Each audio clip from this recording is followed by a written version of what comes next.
Hello students. Today we are going to learn the next part or the next paragraph that starts with your parents. Okay. So here M. Hamel dialogue, very famous dialogue is there. Okay. Your parents were not anxious enough to have you learn, and they preferred to put you to work on a farm or at the mills so as to have a little money or little more money. And I have been to blame also. Have I not often sent you to water my flowers instead of learning your lessons? And when I wanted to go fishing, did I not just give you a holiday?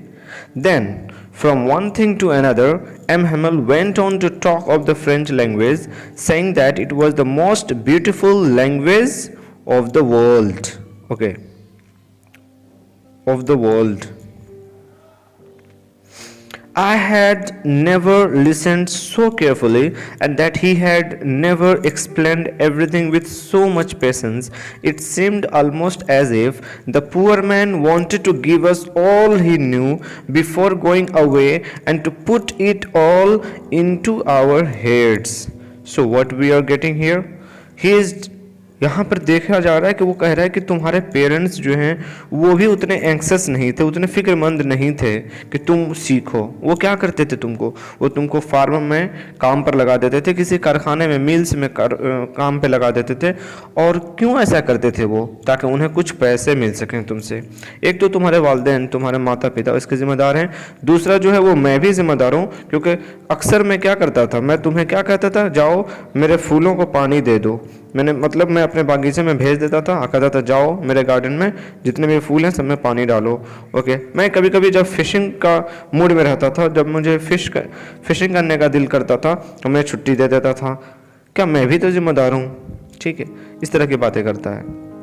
फिर उसके बाद कहता है, क्या करता है कि वो बातें किया, मतलब फ्रेंच लैंग्वेज के बारे में कहा करता है कि वो बहुत ही ब्यूटीफुल लैंग्वेज है इन द वर्ल्ड एंड सबसे क्लियरेस्ट लैंग्वेज है, सबसे क्लियरेस्ट लैंग्वेज है। ठीक है, वो ये सारी बातें बताता है उसको। French language saying that it was the most beautiful language of the world. I think in this PDF some words have been omitted. Okay, the most logical, and that we must guard it among us and never forget it, because when a people are enslaved, as long as they hold fast to their language, as it is if they had the key to their prison. यहाँ पर एक बहुत ही बेहतरीन बात बोलता है कि अगर एक कौम, और पीपल मतलब एक कौम, एक नेशन, वो उस वक्त तक गुलाम नहीं बनाई जा सकती है जब तक कि उसका लैंग्वेज उसके साथ हो। अगर उसका लैंग्वेज उसका साथ छोड़ दे, या वो खुद अपने आप में उस लैंग्वेज को छोड़ देते हैं, तो फिर वो क्या होती है, वो कौम गुलाम बना ली जाती है। Then he opened a grammar and read us our lesson. फिर वो क्या करता है, ग्रामर का बुक खोलता है और उसको पढ़ता है। I was amazed, who is I? Franz क्या बोलता है? I was amazed to see how well I understood it. All he said seemed so easy. I think too that I had never listened so carefully. Okay? क्या बोलता है? Grammar की किताब खोल दिया गया। मैं अमेज्ड था ये देखकर कि कितना समझ आया था उस दिन। वो जितनी बातें समझा रहा था, ऐसा लग रहा था कि वो पूरा आज घोर कर पिला देने वाला है। वो सारी चीज़ें, क्या ऐसा लग रहा था कि वो आज हमको समुंदर पूरा पिला देगा। ठीक है।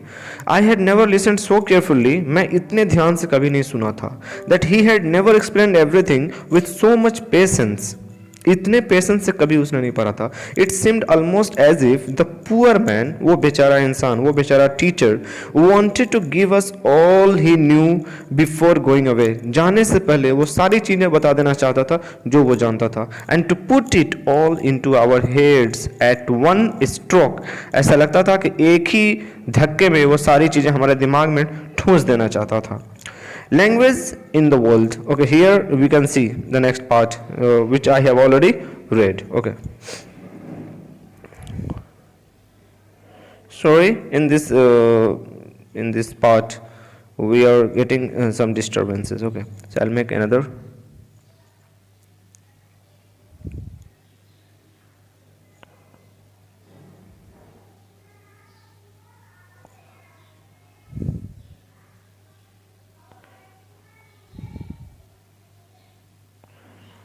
एक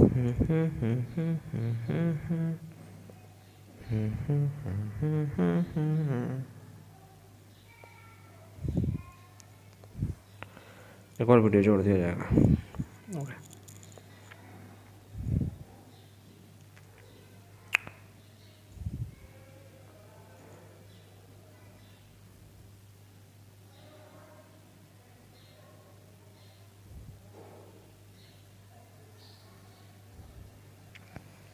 Okay, next paragraph. After the grammar, we had a lesson in writing, and that day M. Hamel had new copies for us. उस दिन वो क्या किया था, एक नया कॉपी लाया हुआ था. Written in a beautiful round hand, बहुत ही खूबसूरत खुशखत, बहुत ही खूबसूरत हैंडराइटिंग में लिखा हुआ था. ठीक है. France, Alsace, France, Alsace. They looked like little flags floating everywhere in the schoolroom, hung from the road at the top of our desks. You ought to have seen how everyone set to work and how quiet it was. The only sound was the scratching of the pens over the paper.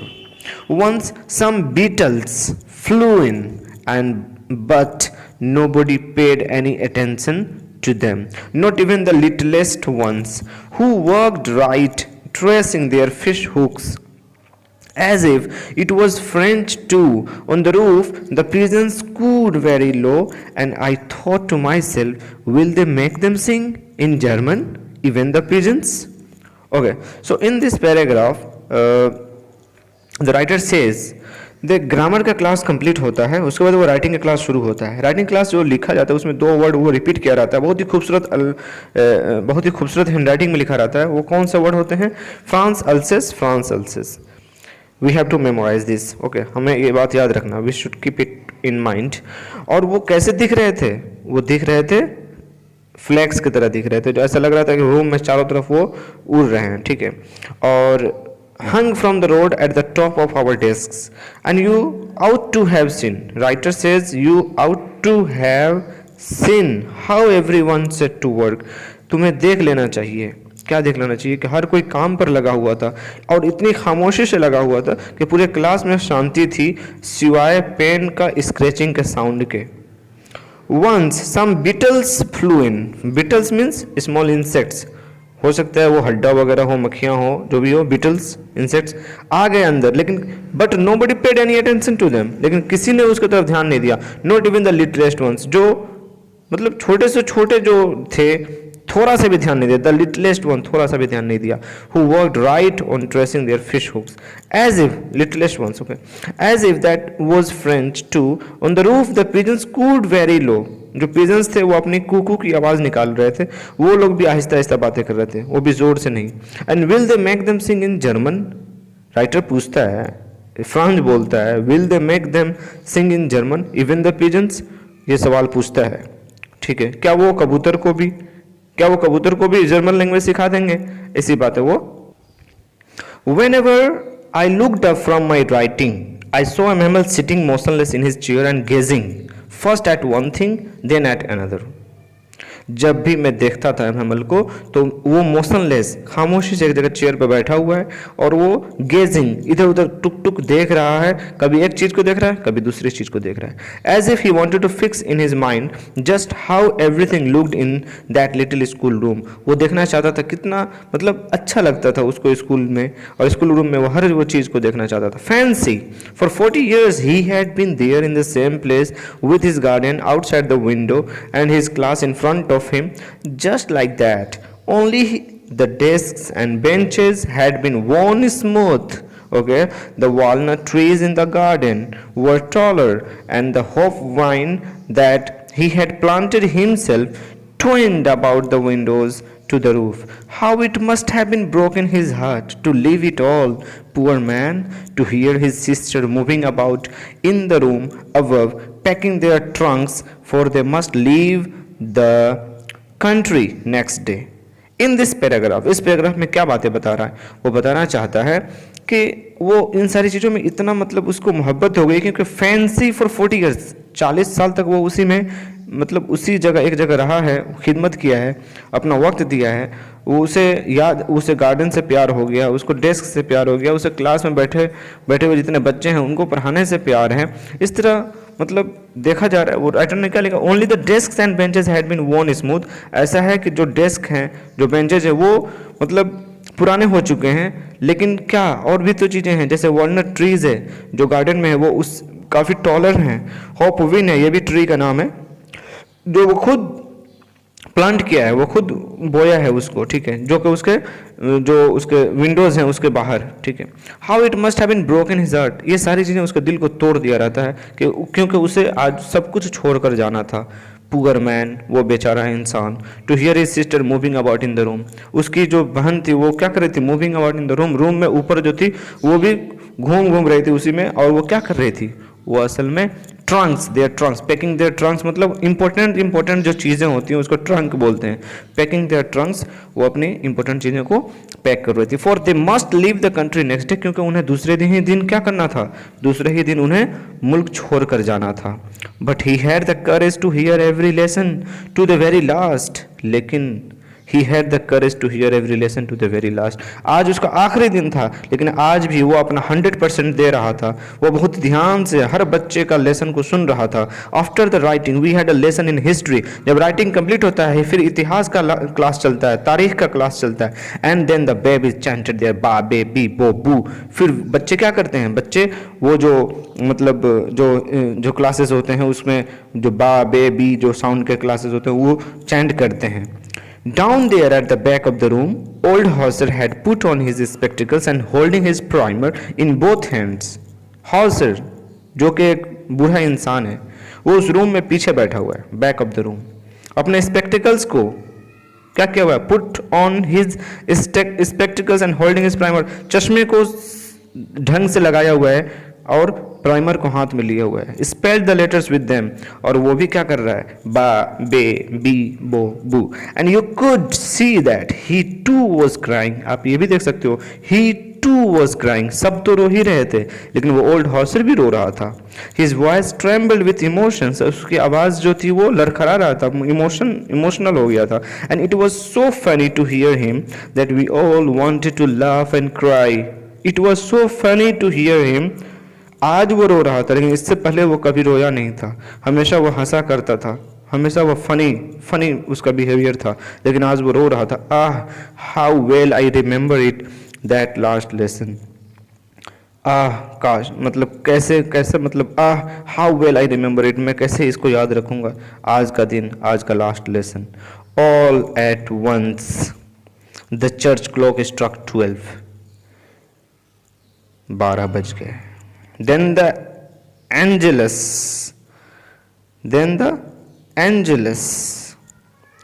At the same moment, the trumpets of the Prussians returning from drill sounded under our windows. M. Hamel stood up very pale on his chair. I never saw him look so tall.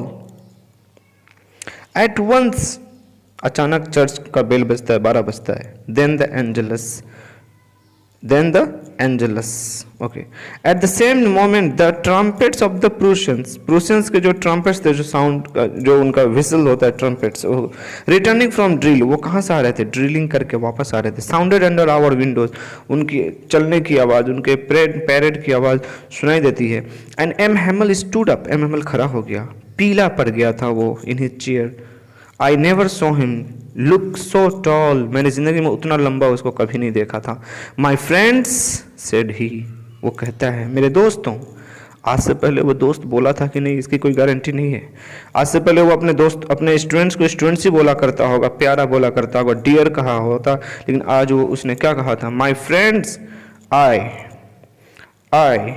Here he trembles with emotions, okay, but something choked him. अभी I कह ही रहा था तब तक उसकी आवाज़ उसके गले में अटक गई, and he could not go on. वो जारी नहीं रख सका अपनी बात को. Then he returned to the blackboard. फिर वो ब्लैक बोर्ड पर गया, मुंह से नहीं बोल सका तो अपने हैंड राइटिंग से, अपने राइटिंग से वो समझाना चाहा. Took a piece of chalk उठाया, and bearing on his wall with all his might, और फिर क्या करता है, पूरे ताकत से he wrote as large as he could, जितना बड़ा वो लिख सकता था वो लिखा। वो क्या लिखा, ये बहुत इंपॉर्टेंट लाइन है जिसको आपको याद रखना है और अपने आंसर शीट में भी डालना है।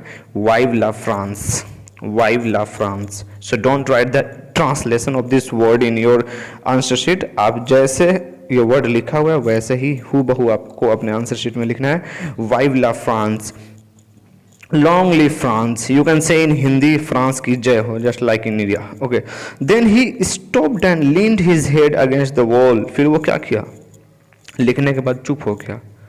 लीन्ड हिज हेड, अपने सर को झुका लिया वॉल की तरफ। एंड विदाउट अ वर्ड, बिना कुछ कहे, he made a gesture to us with his hand. Thank you very much. I'm very happy by making this video.